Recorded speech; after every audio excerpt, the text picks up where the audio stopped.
को, ऐसे चमचों को हमें नहीं हिट करना, हमें हिट करना है चमचे को थामने वाले हाथ को।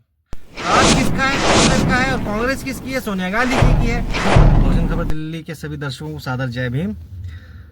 सम्मानित साथियों, जैसा कि आप देख ही पा रहे होंगे आजकल चल क्या रहा है माहौल, और जैसा कि थंबनेल में भी देख पा रहे होंगे कि क्या सोनिया गांधी जी लेंगी संन्यास, सौंपेंगी कमान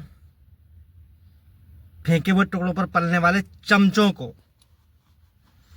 जी हाँ, आज के वीडियो का विषय यही है और सीधे सीधे आते हैं मुद्दे पर। जैसे कि आप सभी जानते हैं कांग्रेस के क्या बुरे हालात हैं, क्योंकि अभी जो वर्तमान लोकसभा चुनाव होके गया है 2024 का, इस लोकसभा चुनाव से पहले कांग्रेस की हैसियत भारत के सबसे बड़े राज्य उत्तर प्रदेश में महज 2% वोट परसेंट वाली पार्टी की थी, जिसकी एकमात्र सांसद श्रीमती सोनिया गांधी जी थी, वो भी बहुजन समाज पार्टी की दया पर थी। और इन सभी तरीके की तमाम जो बातें हैं जिनके बारे में कभी कोई मीडिया, मनु मीडिया नहीं बताता, और क्योंकि हम तो हैं ही बहुजन खबर दिल्ली, तो हमें तो अपनी बात करनी ही पड़ेगी ना। तो अब हम देख सकते हैं कि भाई तमाम जो बड़े बड़े मीडिया चैनल्स हैं, बड़े बड़े प्लेटफॉर्म्स हैं, उन अकेला मेरा मानना नहीं है। जब से 2004 में शायद राहुल गांधी पहली बार सांसद बने, और फिर उसके बाद जब इनको उपाध्यक्ष या अध्यक्ष भी घोषित किया गया शायद, या तब से लेके जब इनके नेतृत्व में जितने भी चुनाव कांग्रेस ने लड़े हैं अब तक, उनमें लगातार विफलताओं का सामना करना पड़ा है। आप देख सकते हैं कई सारी मीडिया रिपोर्ट्स हैं। ये अभी मैं लगाऊंगा क्योंकि शूट करते टाइम पे मुझे इतना आता नहीं है, बाद में लगाऊंगा। तो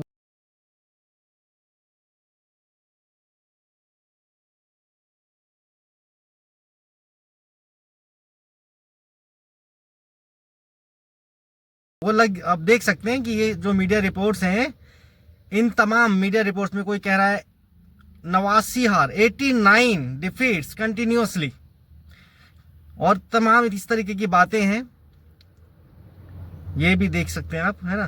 और इन सब को एक नजर देखने के बाद ही पता लग जाता है कि कांग्रेस डूबता हुआ जहाज है। और इसको डूबता हुआ जहाज बनाया किसने? केवल और केवल बहुजन समाज पार्टी ने। मान्यवर साहब कांशीराम जी ने ही खुद कहा था कि पहले हम नागनाथ को पछाड़ेंगे, और उन्होंने उसको गिरेबान से पकड़ करके उत्तर प्रदेश में सबसे पहले समाप्त करने का काम अगर किसी ने किया तो बहुजन समाज पार्टी ने किया, और आज तक भी पनप नहीं पा रही है। भारतीय राजनीति में कांग्रेस जैसी पार्टी अब पनप नहीं पा रही है। आपने खुद देखा पिछले लोकसभा चुनाव में इनके पास प्रत्याशी नहीं थे। उत्तर प्रदेश लोकसभा चुनाव में लड़ने के लिए प्रत्याशी तक नहीं थे। सोनिया गांधी जी खुद अपनी सीट छोड़ करके जाने को मजबूर हुई राज्यसभा। राहुल गांधी जी खुद अपनी सीट छोड़ करके भागने को मजबूर हुए वायनाड। तो इस तरीके के हालात थे, और इनके जो जितने मतलब मुख्यमंत्री लेवल तक के जो नेता जो रहे हैं कई राज्यों के, वो सब खुद कहते हैं, कई बार खुल के, कई बार दबी जबान भी कहते हैं कि इतनी सारी हारों के बाद यदि राहुल गांधी जी का कुछ नहीं हो पा रहा तो कहीं ना कहीं सोनिया गांधी आज सोचने को मजबूर हैं। जी हाँ, आज कहीं ना कहीं सोनिया गांधी जी सोचने को मजबूर हैं कि क्या मैं राजनीति से संन्यास ले लूं, और ले लेना भी चाहिए, क्योंकि एक शारीरिक अवस्था होती है किसी भी व्यक्ति की। हम सबको भी वहां तक जाना है, हर व्यक्ति जो आया है वो जाएगा भी, और सभी को अगर उस अवस्था तक पहुंचना है तो उस हिसाब से उनको काम करना भी चाहिए। तो शायद उनके मन में ऐसा ख्याल आता हो कि क्या अब 78 वर्ष की अवस्था है उनकी, तो इस अवस्था में कितना काम करवाएंगे। माननीय राहुल गांधी जी जो हैं वो कितना काम करवाएंगे अपनी माता जी से, श्रीमती सोनिया गांधी जी से। तो क्या उनके मन में भी ऐसा ख्याल आता ही होगा कि भाई अब तो मुझे संन्यास ले लेना चाहिए। तो अब वो सौंपे किसे? इस डूबते हुए जहाज की, जलते हुए महल की कमान सौंपे किसे? क्योंकि कांग्रेस ने सदा से समय समय पर लगातार अपने फेंके हुए टुकड़ों पर पलने वाले चमचों को पाल पोस करके बहुत सारे लोगों को बड़ा किया है। हम समय समय पर देखते रहते हैं जो बसपा के खिलाफ, बहन जी के खिलाफ अनर्गल बयानबाजी करते हैं। और परम आदरणीय बहन जी का सीधा संदेश हम सब ने देखा भी, जो बहन जी ने ट्वीट के माध्यम से बताया भी कि भाई ऐसे लोगों को, ऐसे चमचों को हमें नहीं हिट करना, हमें हिट करना है चमचे को थामने वाले हाथ को। हाथ किसका है? कांग्रेस का है। और कांग्रेस किसकी है? सोनिया गांधी जी की है। तो कहीं ना कहीं परम आदरणीय बहन जी के आदेशों को, निर्देशों को समझते हुए, जहां तक मुझे लगता है अब हमें सीधा सीधा प्रहार अगर करना है तो कांग्रेस पर, कांग्रेस की मुखिया सुप्रीमो सोनिया गांधी जी पर करना चाहिए। और तभी उनको सही जवाब मिलेगा, क्योंकि चमचों को थामने वाले हाथ पर जब प्रहार होगा तो चमचे पकड़ से छूट जाएंगे। ये मान्यवर साहब कांशीराम जी के द्वारा बताया हुआ फॉर्मूला है। और शायद हमारे बहुजन समाज के तमाम लोग हमारे कैडर में, मिशन मूवमेंट की बैठकों में, अपने संबोधनों में तो बताते हैं, लेकिन जब जमीन पर उतरने की बारी आती है, कुछ काम करके दिखाने की बारी आती है, तो पता नहीं सारा ज्ञान कहाँ गुम हो जाता है, भूल जाते हैं। तो उसको हम बहुजनों को भूलना नहीं चाहिए। मान्यवर साहब कांशीराम जी के द्वारा बताई गई एक एक बात सच्ची है, सही है, और हमें उन्हीं को अक्षरश पालन करना चाहिए। परम आदरणीय बहन जी भी उन्हीं शब्दों का पालन करती हैं, उन्हीं बातों का पालन करती हैं। एक एक चीज को बहुत बारीकी से समझते हुए अपने लोगों को समझाने का काम करती हैं। तो हमें परम आदरणीय बहन जी के आदेशों को, दिशा निर्देशों को बेहद गंभीरता से लेना चाहिए। ये जितने भी फेंके हुए टुकड़ों पर पलने वाले आज चलते हुए हाथी पर भौंक रहे हैं। भौंक क्यों रहे हैं?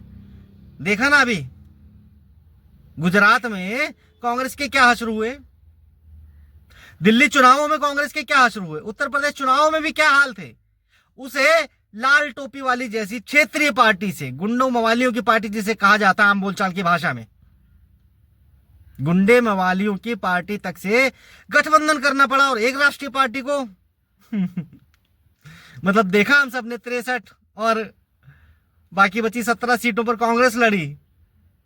तो कितनी मतलब मजबूर, कितनी लाचार कांग्रेस बन गई है अब, क्योंकि भाई उसके मुखिया हैं और सोनिया गांधी जी, और उन्होंने कमान सौंप रखी है राहुल गांधी जी को। तो राहुल गांधी जी ही कहीं ना कहीं जिम्मेदार हैं इस कांग्रेस के। और उन्होंने अपने ऐसे ऐसे सिपह सलार लगाए हुए हैं, ऐसे ऐसे पालतू चमचे लगाए हुए हैं। उनको लगता है कि बहुजन समाज पार्टी को ये चमचे समाप्त कर पाएंगे, खत्म कर पाएंगे। तो सम्मानित साथियों, मेरा आपसे भी सीधा सवाल है, क्या कोई भी चमचे, किसी और के फेंके हुए टुकड़ों पर पलने वाले चमचे, क्या कभी कांग्रेस के नेता बन सकते हैं? कांग्रेस में क्या उन्हें मेन बॉडी में जिम्मेदारी दी जा सकती है? सीधा सवाल तो बनता है ना, कभी नहीं बन सकते। जब उनको कुछ चाहिए होगा, उन्हें कुछ मांगना होगा अपनी पार्टियों से, तो उन्हें क्या करना होता है? उनको करना होता है बहुजन समाज पार्टी की बुराई करो, परम आदरणीय बहन जी के ऊपर अनर्गल टिप्पणी करो। ऐसे तमाम उदाहरण हैं, हम सब ने देखे हैं कि किस प्रकार से, किसी का नाम नहीं ले रहा मैं, आप खुद समझ जाओगे। किसी ने कुछ कह दिया तो उसको उठा के सांसद बना देते हैं लोग, है ना। बहन जी के बारे में जरा सी टिप्पणी करके लोग इतने प्रचारित हो जाते हैं, बहुत बड़े नेशनल लेवल पर छा जाते हैं। आजकल भी हम देखते हैं, कोई नई बात तो है नहीं। बहुजन समाज पार्टी की नेता इतनी सक्षम है, जिनके खिलाफ बोलकर भी बहुत सारे लोगों की दाल रोटी चलती है। और उन्हीं में से कांग्रेस के फेंके हुए टुकड़ों पर पलने वाले वो पालतू दलाल, दोगले, बिकाऊ चमचे भी हैं। जब उन चमचों का पेट नहीं भर रहा है और उनको लग रहा है कि हमें और कुछ खाने को मिलना चाहिए, तब वो परम आदरणीय बहन जी पर और बसपा पर कोई ना कोई टिप्पणी करते हैं। और हमारे बहुजन भोले भाले हैं, भोले भाले बहुजनों, कुछ तो सुधर जाओ, कुछ तो समझ जाओ। सीधा प्रहार कहाँ होना चाहिए? हाथ पर। हाथ किसका है? हाथ चाहे वो सोनिया गांधी जी का हो, चाहे राहुल गांधी जी का हो। उन्हें खुद समझ नहीं आ रहा कि किस चमचे को उठा करके अब हम कमान सौंपें। तो अब देखते हैं आने वाले समय में सोनिया गांधी जी क्या निर्णय लेती हैं खत्म होती हुई, डूबते हुए जहाज कांग्रेस के लिए। फिलहाल के लिए इतना ही। जय भीम, जय बसपा। भारत का संकल्प, बसपा ही विकल्प।